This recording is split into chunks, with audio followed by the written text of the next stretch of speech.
Receive తర్వాత ఎవరికి ఇవ్వాలి పేపర్లు? మరి ఎందుకు లోపల పెట్టినావు? ఎందుకు పోతాడు బయటికి? బయటికి ఎట్లా పోతాడు? ఆ పేపర్ అక్కడ ఉన్నానా బయటికి వెళ్ళిన సార్ తోటి నువ్వు బయటకి ఎప్పుడు పోయినా సార్ సంతకం పెట్టినప్పుడు కూర్చున్నావా? సిగ్నేచర్ పెట్టుకున్నావు, సార్ కాడికి వచ్చినాక నువ్వు కూర్చుకొని లోపల పెట్టుకున్నావు. ఇది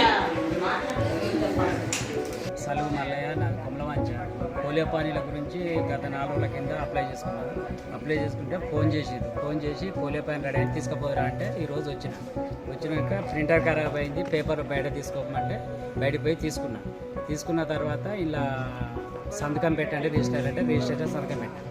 వచ్చినాక డీటీ సార్ ఏమన్నా ఖర్చులకు డబ్బులు లేవా అన్నాడు. సార్ నా దగ్గర రూపాయలు లేదు సార్ అంటే ఇవ్వాలి కదా అందరు ఇస్తారు కదా అన్నాడు. లేదు సార్ అంతకైతే నేను తీసుకుపోయి రేపు తెత్తంటే లేదంటే ఇచ్చి తీసుకోపోమ్మా అన్నది. ఇచ్చి తీసుకోపోమ్మని గుంజుకొని పీరోలో పెట్టింది అలా అటెండర్. అదే సంగతి 4,000 డిమాండ్ చేసి దేనికోసం? పోలియో పానీల గురించి కంపల్సరీ ఇవ్వాల్సింది, అందరు ఇస్తారు, నువ్వెందుకు ఇవ్వవు గుంజుకొని పీరోలో పెట్టాడు. రేపు నేను డబ్బులు ఇచ్చి తీసుకుపోతాను సార్ తోటి చెప్తానా? లేదు ఇచ్చి తీసుకోపోమని నాకు గుంజాలో పెట్టు. నువ్వు ఆడగా నాకేం నువ్వు నాకు పగగాదు లేకపోతే శత్రువు కాదు. నేను ఎందుకు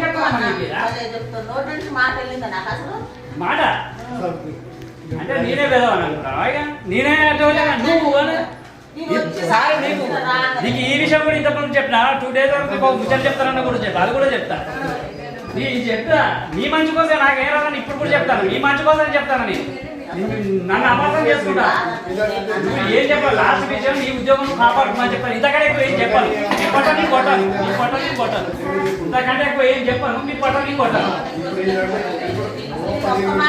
ఒక్క మాటగా కొంటాను. నీ ఏ ప్రమాణం జరిగేస్తా నువ్వు నీకు నాకు బాగా నువ్వు చెప్పుకుంటే ఒక మాట ఒక సామాన్య పరిస్థితి ఏం సార్ ఇది?